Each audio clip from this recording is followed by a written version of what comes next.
Today I'm starting a new series for this YouTube channel on soteriology. It's a big word. What does soteriology mean? Soteriology is the study or the theology of salvation.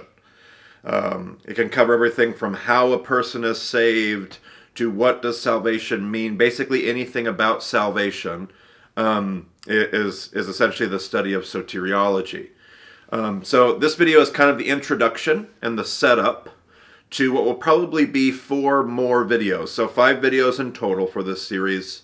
I might add some over time, who knows. But as I've outlined it right now, there's 5 videos in this series, and this one's kind of the introduction or the setup. So I do have some notes here and there I'll read from, but basically I want to start with this idea. Why does this series matter? Why does soteriology matter? Why does salvation matter? That question sounds a little funny. Like, well, no, duh. But why is this conversation so important? And why in the world would I be doing a series on this? And some of you are already like, oh my gosh, I've been waiting for this forever. I want to invite you to adjust your expectations and calm down, because I am probably not going to do in this series what you want me to do. I won't be going to all those places. I mean, part of the reason people might wonder, like, why are you even doing this series, is the provocative nature of conversations surrounding soteriology and salvation. And it touches on heaven and hell. It touches on, how a person is saved. Like, it'll have all these far-reaching implications. And why would I even do this series unless I'm trying to be provocative? Well, I'm not trying to be provocative, and I'm purposely not going to be having the conversations that everybody wants us to have. I'm going to do what I typically do, which is I'm going to invite us to try to reframe a conversation. I don't think every conversation has to be reframed. That's not what I believe. But many of the conversations that we do have over and over and over again, and many of the conversations that keep rising to the top of the conversations about faith, keep rising to the top because often I believe they do need to be reframed.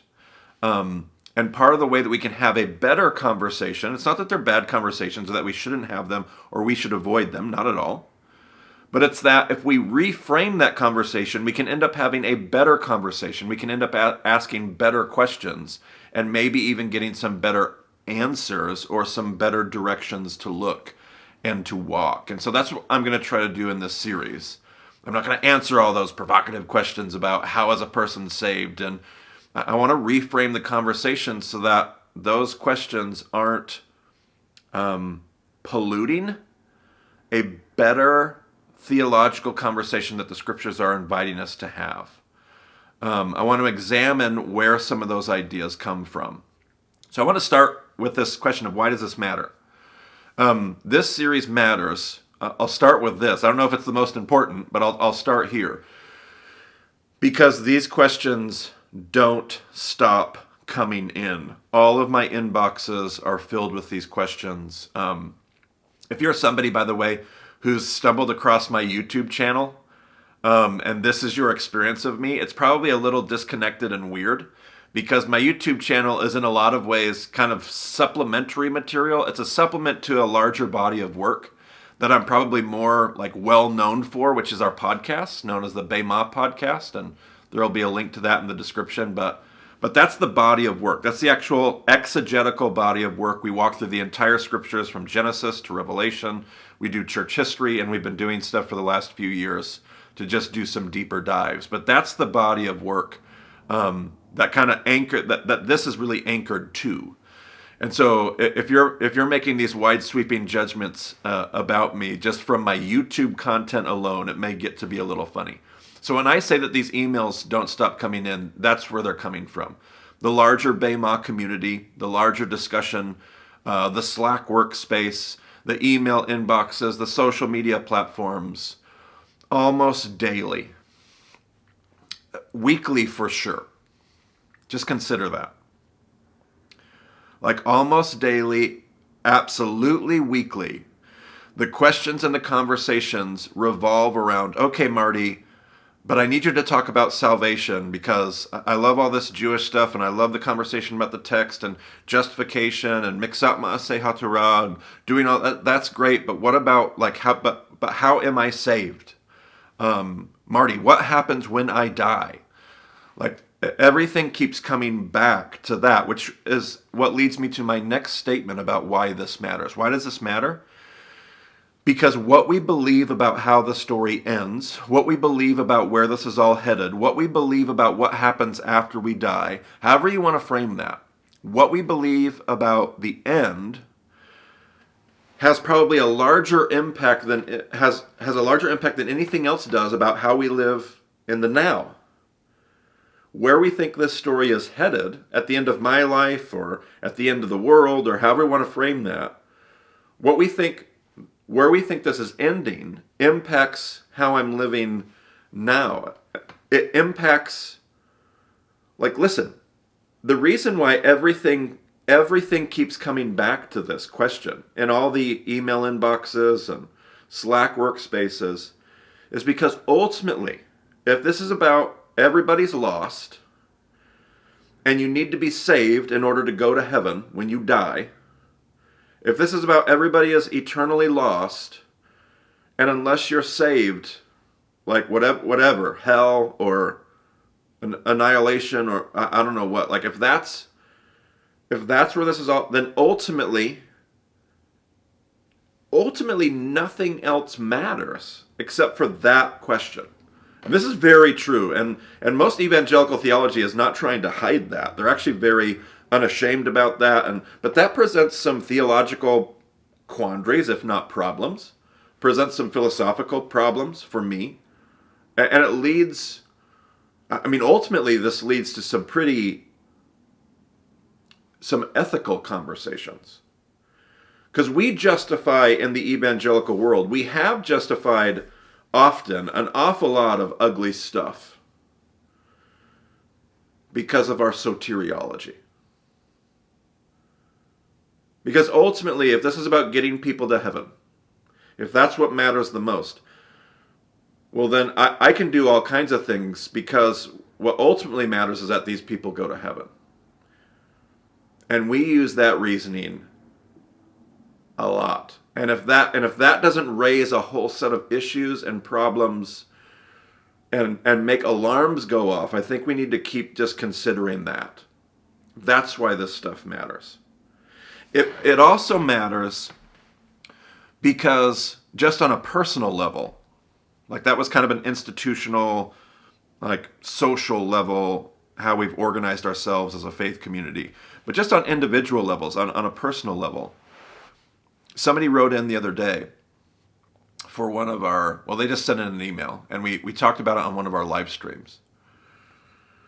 But they were wrestling with soteriology, like behind it all, their real wrestling match was about soteriology. And twice in this email, they used the word terrified.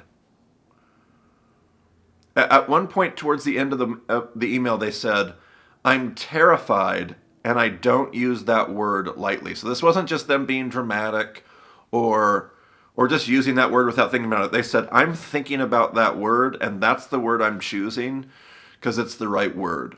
They used it earlier in the email too, terrified. Brothers and sisters, I don't know. Terrified is not what the gospel is supposed to produce. And this isn't somebody who wasn't a believer and was trying to figure out if they wanted. This was somebody that's been following God they were 53 years old. They've been following God for decades, following Jesus. And after decades of living in the light of the gospel, they were terrified. That tells me that something is wildly off in our theology, because that's not the world that the scriptures, that the New Testament talks about building. Because I know that there will be Christian thinkers that are going to say, well, if you're a sinner, you should be terrified by the potential wrath of God. Okay, we'll deal with some of that in this series. But we're not talking about that person. We're talking about somebody who has followed Jesus for decades. And I'm told that perfect love casts out fear. Like, fear may be the beginning of wisdom, I think we need to be careful when we connect that to soteriology, but more on that later. Fear may be the beginning of wisdom, but once I've walked with Jesus and I've gotten to know the person of the resurrected Christ for a few decades, perfect love should cast out fear. I should not be afraid. That's why this theology matters. That's why soteriology matters. That's why it matters. It matters because behind every conversation we have sits evangelical soteriology, which says that if you don't get this right, you are going to go to hell and burn for all of eternity. That's why this matters. So it doesn't matter if we have conversations about what it means to partner with God in restoring the world. It doesn't matter if we have conversations about biblical justice and what it means to care for the foreigner and the orphan and the widow. Ultimately, if behind everything it's a fear of, if I get this wrong, I go to hell. Am I saved or am I not saved? Because everything is about me being saved. I'll put it this way. I have a Jewish friend in Jerusalem, and his name is Moshe. And he has this wonderful thing that he does. I don't know if I'd call it a ministry. I would. I don't know if he would call it a ministry, but he has this shop. And one of the things that he loves to do is he loves to bring these tour groups of Christians that come over to Jerusalem, and he'll bring them into his shop and he'll have these conversations with these groups. And he says, I love to do this because when I was growing up, I thought I understood Christians. And I realized later in life I didn't understand Christians. And I realized that Christians thought that they understood Jews, and they didn't understand Jews. And so I've loved to get Christians and Jews together just to have a conversation so that we understand each other more. And I love the heart behind that. And one of the things, he'll share a lot of things, but one of the things that Moshe will often share is he'll talk about, one of the things I didn't know when I was growing up was that Christians loved God. And you're like, you got to be kidding me. Like, how did you not think that Christians you didn't think Christians loved God? No, I didn't. I literally didn't know until I was much older in my adolescence, 17, 18, 19 years old, that Christians, I was older before I learned that Christians love God. What? And Moshe says, yes, I always thought that Christians loved salvation. And he doesn't say that to like a gotcha statement. He's not trying to, he really means that when he says that. And the first time I heard that, it was like somebody had just kicked me in the chest. Because that's a zinger. What Christians often love theologically is salvation. Like, we love God because we'll be saved. We do these things, we believe this way, we are this because of salvation. What we really love is salvation. And that's another reason why this matters. Because what we're supposed to love is God. With all of our heart and all of our soul and all of our might, we're supposed to love God. We're supposed to love Jesus. It's supposed to be about Jesus and following him. This isn't supposed to be about salvation. If it's just about salvation, we have a very unbiblical theology. It's very anemic. It's only a fraction of the thing that God has talked to us about and invited us into. So that's why we're having this little conversation. All right. So here's some of the things that I hope to talk about in this series. I wrote down some assumptions that I feel like we make when it comes to soteriology. And this isn't just assumptions that we make. These are assumptions that the theology we have been handed has very assertively and directly told us to make. Here's an assumption that I think we make. God is a perfect balance of love and holiness, love and truth, love and wrath. Like, we talk about God being love, but we always counter on the other end of that something else. It's love and wrath, love and holiness, love and truth. And because God is this perfect balance, he's this perfect balance. I want to look at that assumption. I want to see if that's actually what the Bible teaches us or not. I think we have an assumption that our sinful. I'll tell you what's not an assumption. What's obvious is that we're sinners. Sin is a part of us.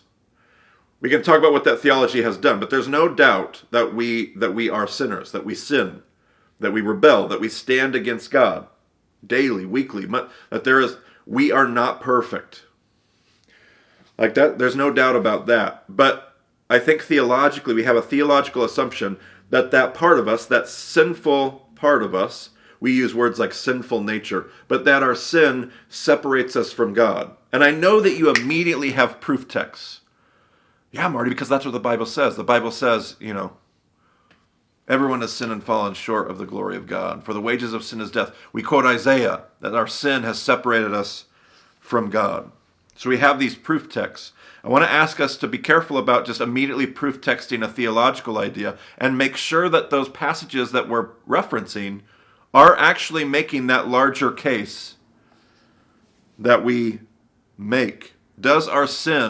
Can God not be with us because of our sin? I think that's a theological assumption that we have been taught to make. Because we're sinful, God cannot be with us.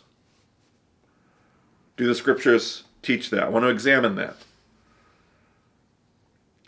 I think there's an assumption that God has to satisfy a legal code, that there's some kind of like cosmic legal code that God has to satisfy. So, or to say it another way, that there's some kind of legal code that God has to answer to. I want to examine that. Does God have to answer? Like if God chooses to do whatever God wants, who comes and arrests God? Right? What or who is above God? Like the freedom of God is so theologically important to me. That God doesn't answer to anything like God answers to himself, which many people are going to say, yeah, that's what we're saying. God has a nature about him that he has to, he can't betray himself. Okay, I get that. Philosophically, I get that. I want to ask ourselves if that assumption is correct. And I'm sure that everybody's going to go crazy in the comments and just tell me how absolutely wrong I am throughout this entire series. So we'll just brace ourselves for that now. I think we make assumptions about hell, and that's all I'm going to say about that. But I think we make assumptions about the part that hell plays in salvation, or heaven, or however you want to look at it. But I think we make assumptions that salvation is about a destination after I die. And I want to look at those assumptions. So that's part of what's coming up. And just think about this. To close this video, just think about the typical way that we've been told to think about the gospel. The gospel is essentially this. It's essentially that God is both love and holiness. There's that assumption we just talked about a moment ago. He's love and holiness. So he has to maintain these two parts of his character. We are sinful. And because we're sinful, we're separated from God. And God now has a problem because God is both love. He loves us and doesn't want to be separated from us. But he's also holy. He's also full of wrath. He's also full of truth. And so he has to do something about, like he wants to fix the separation, but he also can't ignore it. And so therefore, God sends Jesus to die instead of us, a substitutionary death. And that satisfies a legal code, like a cosmic legal code, where now apparently God has his own permission, I guess, right? God has his own permission to now hang out with us and be with us for all of eternity. And so we have to respond to that. There's definitely like there's a process, there's a transaction that happens. There's a transaction that God engages in, and then there's a responsive transaction that we engage in, and that's the process of salvation. And you'll notice in here how many of the assumptions that we just went over are in there. The assumption that God is equally love and holiness, or love and wrath. The assumption that we're sinful and that actually separates us from God. The assumption that God has to respond to some larger, like all of those assumptions are worked into that larger typical understanding of what the gospel is and how soteriology works.